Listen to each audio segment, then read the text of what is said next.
berkilaunya intan dan penggunaan serat optik ya dalam berbagai teknologi komunikasi di mana ingin melewatkan cahaya dalam kabel.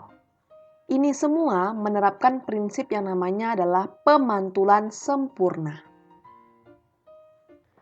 Syarat terjadinya pemantulan sempurna yang pertama adalah sinar harus datang dari medium rapat ke medium renggang.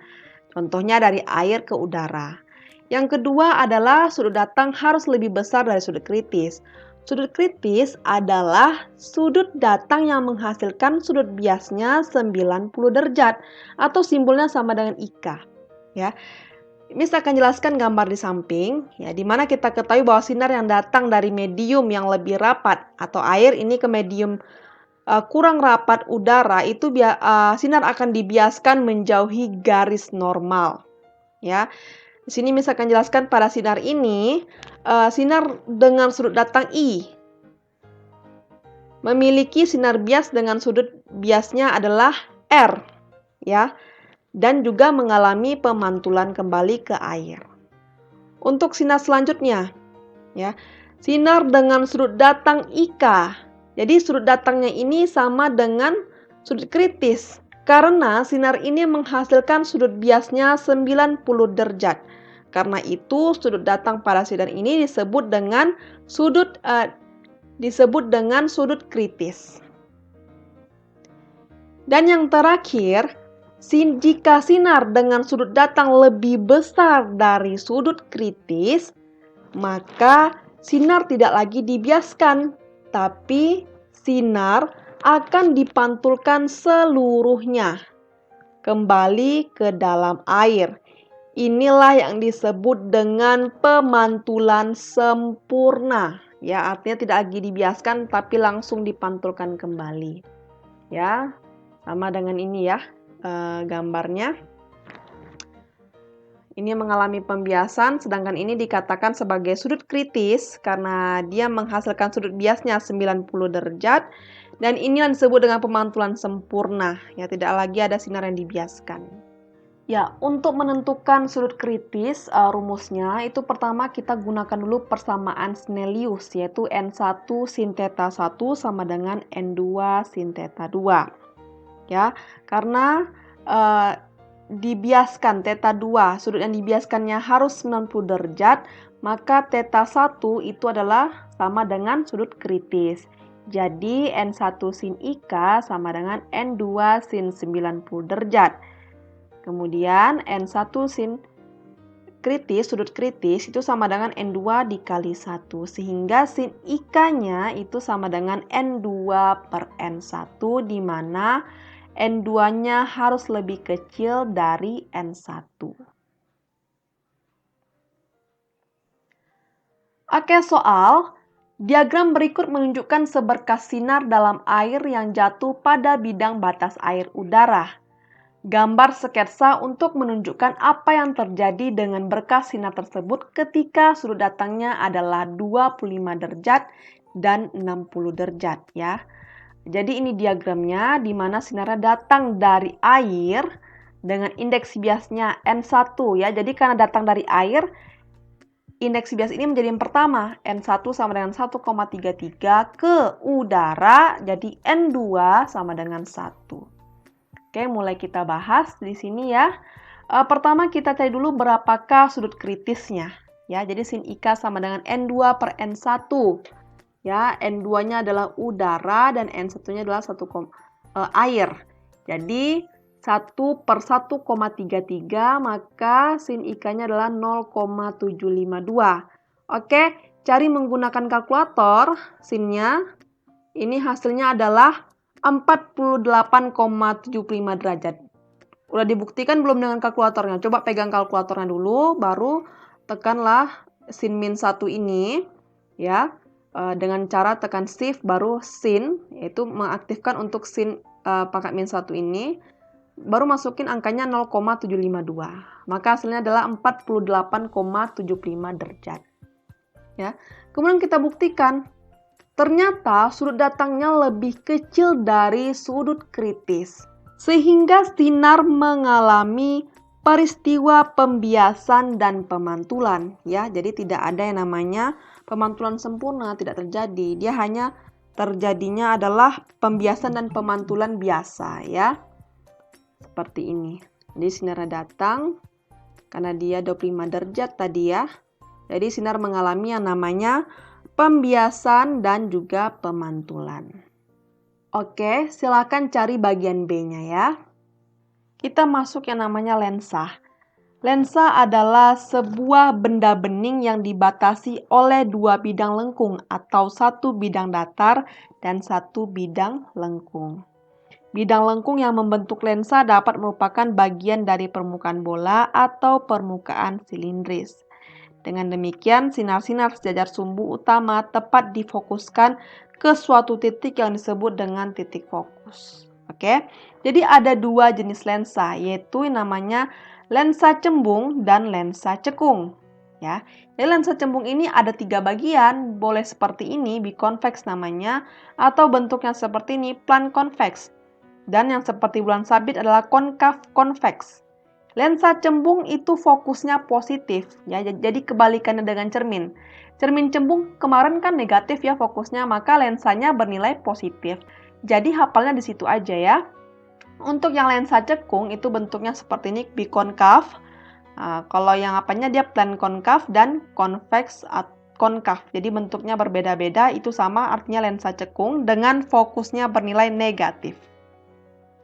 Ya, pada gambar ini menunjukkan bahwa pembiasan pada lensa cembung selalu bersifat mengumpul atau konvergen.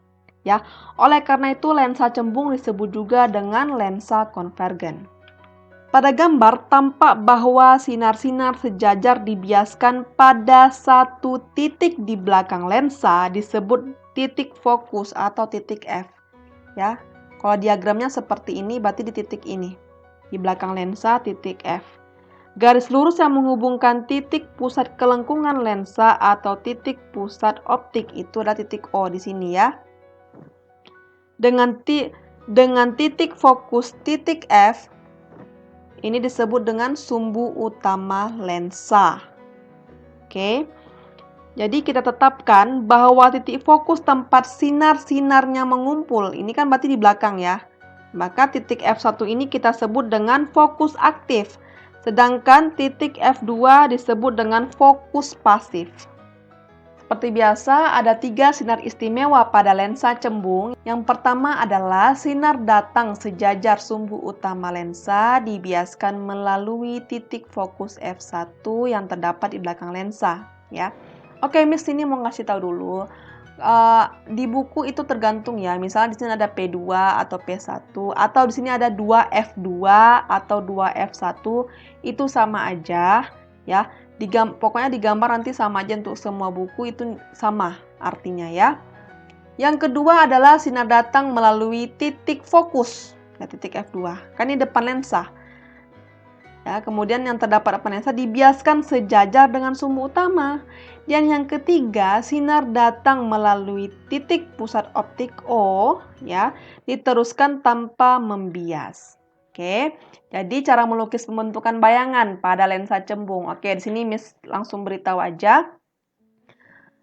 Kita untuk lensa cembung ini langsung menggunakan 3 sinar istimewanya ya. Sinar istimewa yang pertama, yang kedua, dan ketiga. Dan dia mengumpul satu titik, inilah dia. Jadi jika bendanya berada di titik 2F2 ya, atau P atau P1 sama aja ya, tergantung bukunya, di titik ini, maka bayangannya pun sama di titik itu juga. Tapi P aksen namanya, atau 2F2 di buku lain, atau P2 ya. Jadi bayangan ini sifatnya adalah nyata, terbalik, dan sama besar. Oke, tugas untuk kalian, kerjakan, gambarkan diagram sinar jika benda di depan P. Ya, artinya bendanya di titik di ruang inilah ya. Coba dikerjakan bagaimana kira-kira bayangannya dan sifat bayangannya. Oke, langsung dikumpulkan dengan tugas di Edmodo ya. Ya, di sini Miss akan kasih kuncinya ya. Dimana jika letak bendanya di ruang 1, maka bayangannya di ruang 4. Artinya di depan juga gitu ya. Nah, jadi sifat bayangannya pun maya, tegak, dan diperbesar. Sedangkan jika dia di F, maka bayangannya tak inggah. Ya, entah di mana tak inggahnya ya. Kemudian jika dia di ruang 2, maka bayangannya pasti di ruang 3 dengan sifatnya yang seperti ini. Oke? Tapi tadi tugas Miss itu kan wajib gambarkan bagaimana diagram sinarnya menggunakan 3 sinar istimewa pada lensa cembung. Ini pada gambar menunjukkan bahwa pembiasan pada lensa cekung selalu bersifat menyebar, ya, menyebar semuanya. Jadi atau disebut dengan divergen. Oleh karena itu lensa cekung disebut juga dengan lensa divergen. Oke. Jadi Miss ini langsung aja menggambarkan pembentukan bayangan pada lensa cekung ya. Karena dimanapun letaknya benda ini pasti bayangannya akan di depan, ya, akan di depan dari si lensa. Ya, dengan sifatnya adalah maya, tegak, dan diperkecil. Oke. Persamaan pada lensa itu sama dengan persamaan pada cermin. Sama-sama ya. 1/f sama dengan 1/s tambah 1/s aksen. Dengan perbesarannya, jika diketahui S, maka dia gunakan S aksen per S. Kalau diketahui dengan tinggi benda, tinggi bayangan, gunakan M sama dengan H aksen per H. Ingat dengan tanda mutlak. Jadi perbesaran tidak ada yang bernilai negatif ya. Kemudian ada perjanjian tanda yang harus kalian ketahui. Perjanjian tanda di sini bisa menentukan sifat dari bayangan. Misalnya ada soal, tidak ada gambar. Kalian bisa langsung tahu apa aja sifat bayangan tersebut dari jika kalian dapatkan bendanya bernilai positif, maka benda artinya nyata, depanin saja nyata sifatnya gitu kan. Nah, kemudian kalau fokusnya kalian dapatin negatif, maka dia adalah lensa cekung. Ya, sama. Jadi misalnya kalau ada soalnya lensa cekung, maka F-nya bernilai negatif. Jadi -1/F gitu ya. Jangan sampai lupa, jangan sampai salah. Salah sedikit itu maka salahlah hasilnya sampai ke bawah ya. Kuat lensa ya. Di sini kita punya dua rumus yaitu P sama dengan 1/F dan P sama dengan 100/F. Oke. Di sini bedanya apa, Miss? Untuk yang ini bedanya adalah P-nya di sini menggunakan satuan F. Bedanya di sini adalah pada P sama dengan 1/F itu F-nya satuannya dalam meter ya.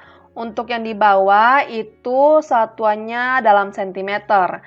Jadi apakah kami harus hafal dua rumus, Miss? Nggak perlu. Kan pilih aja atas atau bawah ya. Bagian P sama dengan 1/F atau P sama dengan 100/F. Misalnya kan mau hafal bagian atas saja lebih gampang, Miss. Boleh, tapi kalian harus ingat fokusnya harus diubah dalam meter. Misalnya satuan di soal Miss kasih cm, maka kan jangan lupa untuk ubah dulu ke meter. Atau yang di bagian 100/F ini bagian bawah ya F-nya harus selalu dalam satuan cm. Oke, jadi selalu ingat satuannya aja. Ya, bagaimana dengan dia ada lensa gabungan? Jadi ada beberapa lensa gitu ya. Berapa kira-kira jarak fokus gabungannya atau kuat lensa gabungannya? Ya tinggal menggunakan rumus yang sama, tapi hanya dijumlahkan aja. Contohnya ada dua lensa nih ya, berarti 1/F1 tambah 1/F2. Untuk kuat lensa gabungan, ya P gabungannya sama dengan P1 tambah P2 tambah P3. Itu tergantung berapa lensanya. Oke, sampai sini paham ya. Kalau misalnya masih kurang paham, tanyakan ke Miss lagi. Untuk soal Miss akan kasih di PDF di Edmodo ya. Filenya PDF di Edmodo, jadi soalnya bukan di sini. Oke, sampai jumpa lagi. Bye-bye.